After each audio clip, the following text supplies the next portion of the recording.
Head pain வந்துச்சுன்னா 3 days கண்டிப்பா இருக்கும். அது வந்து என்னால் தாங்க முடியாது. ஒரே மாத்திரையை தான் போட்டுட்டே இருப்பேன். அப்புறம் வந்து கால் வலி, ஏன்னா நான் நிக்கிற ஒர்க் தான் பண்ணிட்டு இருக்கேன் அதிகமாக, அதனால எனக்கு கால் வலி ரொம்ப பெயின் அதிகமாக இருக்கும். ஒரு அளவுக்கு முடியலன்னு ஹாஸ்பிட்டல் போயிட்டேன். அவங்க ஒரே வார்த்தை சொல்றாங்க, சுகர் டெஸ்ட் பண்ணி பார்க்கலாம். டெஸ்ட் பண்ணா 390 ஆயிடுச்சு. அதே எனக்கு மைண்ட் அப்செட் ஆயிடுச்சு.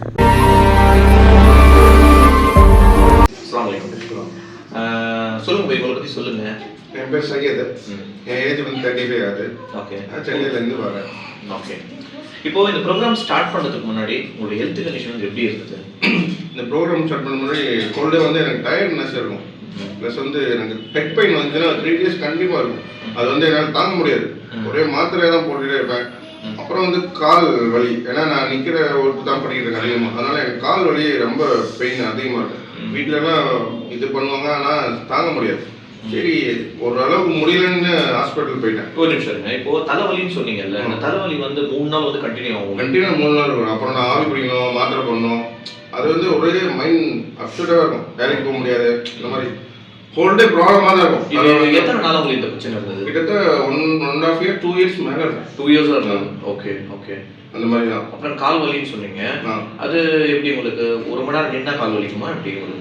இல்லை, அது நிற்கிறதுனாலே என்னன்னு எனக்கு தெரியல, ஆனால் பெயின் இருந்துகிட்டே இருக்கும். சரி, நானும் வந்து டேப்லெட் தான் போடுவேன், வேறு எனக்கு எதுவுமே தெரியாது. டேப்லெட் தான் போட்டுட்டு இருப்பேன். சரி, ஒரு அளவுக்கு தாங்க முடியாதுக்கப்புறம் ஹாஸ்பிட்டல் போயிட்டோம். சரி, ஹாஸ்பிட்டல் போயிட்டு செக் போனால் அவங்க ஒரே வார்த்தை சொல்கிறாங்க, சுகர் டெஸ்ட் பண்ணி பார்க்கலாம். சரி, டெஸ்ட் பண்ணா 390 ஆயிடுச்சு. அதே எனக்கு மைண்ட் அப்செட் ஆயிடுச்சு. சரி, அவர் வந்து டேப்லெட் தான் இது கொடுத்துருக்காங்க. நானும் அதை பார்த்துட்டு வாங்கிட்டு வந்துட்டேன். ஆனால் எனக்கு டேப்லெட் போடுறது மனசு இல்லை. என்னடா இப்படி இருக்கு.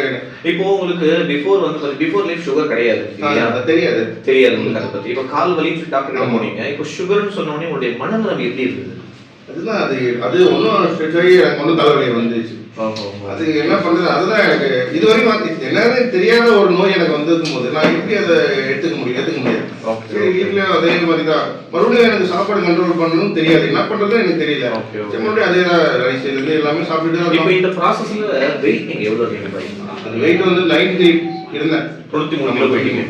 டாக்டர் உடனே சொன்னார், வெயிட் கம்மி பண்ணி சாப்பாடு கண்ட்ரோல் பண்ணணும். ஆனால் என்ன சாப்பாடு எதுன்னு சொல்லவே இல்லை. சரி, நானும் வந்துட்டோம். ஓகே, அப்படியே தான் போச்சு லைஃப்.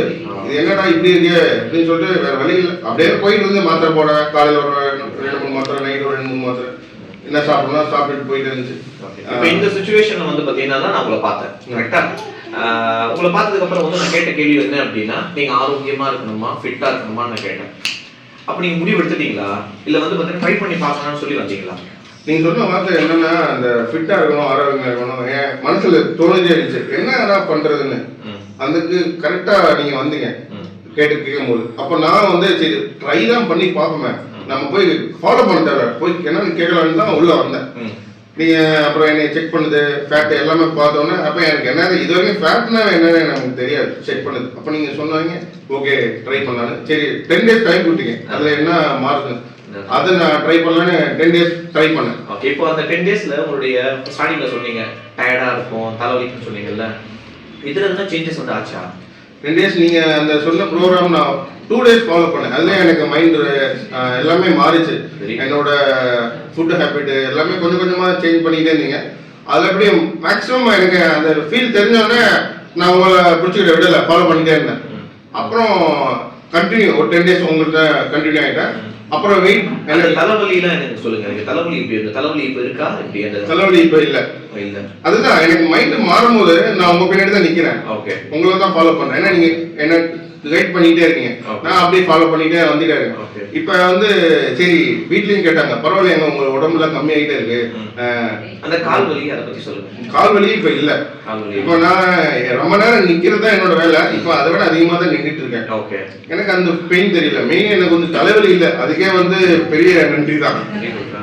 அப்புறம் வந்து சரி இது எல்லாமே நல்லா இருக்கு. அப்ப நமக்கு மெயினான ஒரு பிரச்சனை, ஒரு நோய் புதுசா வந்துச்சு, அது என்ன இருக்கா இல்லையான்னு போய் பார்க்கலான்னு போய் செக் பண்ணேன். சரி, ஆனா கோச்சுக்கு தெரியாம தான் போய் செக் பண்ணேன். சரி ஏதாவது சொல்லுவாரு என்னன்னு போய் செக் பண்ணிட்டேன். அப்புறம் வந்து எனக்கே ஷாக் ஆயிடுச்சு.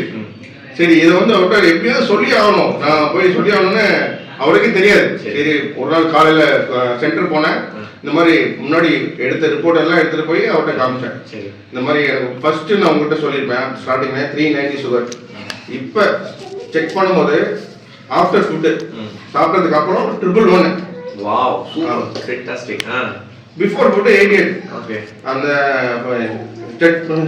டெஸ்ட் பண்ற இடத்துல சொன்னாங்க. ஓகே. சார் நார்மலா எதுக்கு சார் நீங்க செக் பண்றீங்க? ஓகே. சார் இதுக்கு முன்னாடி டெஸ்ட் பண்றது வேற. இப்போ எனக்கே சந்தோஷமா இருக்கு. வரேன்னு சொல்லிட்டு ஹாப்பியா நான் வந்தேன். இதெல்லாம் நடந்த மாற்றங்கள் வந்து எத்தனை நாள்ல மாற்றம் நடந்தது? ஜஸ்ட் 20 டேஸ் தான். 20 நாள். 10 நாள் நான் வந்து நம்பிக்கை இல்லாம வந்தேன். 10 நாள் நம்பிக்கையோட ஃபாலோ பண்ணேன். ஓகே. இதுல என்னன்னா ஃபுட் எனக்கு எப்படி சாப்பிடணும்னு தெரியாது. Okay. அது என்ன அந்த ஸ்ட்ரென்த் ஃபுட், நான் ஃபேட் ஃபுட் அதெல்லாம் எனக்கு என்னன்னே தெரியாது. Okay. என்னோட கோச் வந்து ஒன்னொன்னா சொல்லி கொடுத்தாரு. அதுக்கு தகுந்த மாதிரி நான் ஃபாலோ பண்ணேன். மெயினா வாட்டரு அதெல்லாமே.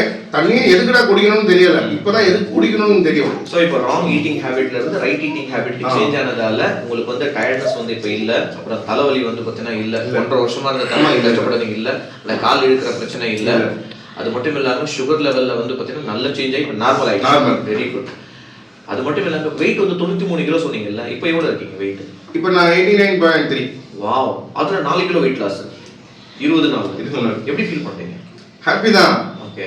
ஆனா நல்ல வேளை உங்களை பார்த்தேன், நீங்கள பார்த்தேன். இல்லன்னா வந்து இப்படியே தான் லைஃப் போயிடும். உங்களை கோச் நீங்க சொன்னீங்களே, உங்களை கோச் ஒருத்தர் கைட் பண்றாரு, அந்த கோச் யாரு தெரிஞ்சுக்கலாமா? கோச் இந்த இருக்காரு என்னோட. சரி, நான் ரொம்ப சந்தோஷம் சையத் பாய். அதாவது நான் சொல்லி தந்ததை விட நீங்க ஃபாலோ பண்ணீங்கல்ல, அந்த கோஆபரேட் பண்ணீங்கல்ல, அதுக்கு கிடைச்ச ரிசல்ட்ஸ் தான் இது. ராங் ஈட்டிங் ஹேபிட்ல இருந்து ரைட் ஈட்டிங் ஹேபிட் யார் ஒருத்தவங்க சேஞ்ச் ஆகுறாங்களோ இந்த மாதிரி ரிசல்ட் வந்து எல்லாருக்குமே கிடைக்கும். கண்டிப்பா. Wish you all the very best. உங்களுடைய ஃபியூச்சர் நல்லா ஹெல்தியா இருக்கிறதுக்கு எல்லாம் வல்ல இறைவனா நான் பிரார்த்திக்கிறேன். தேங்க்யூ.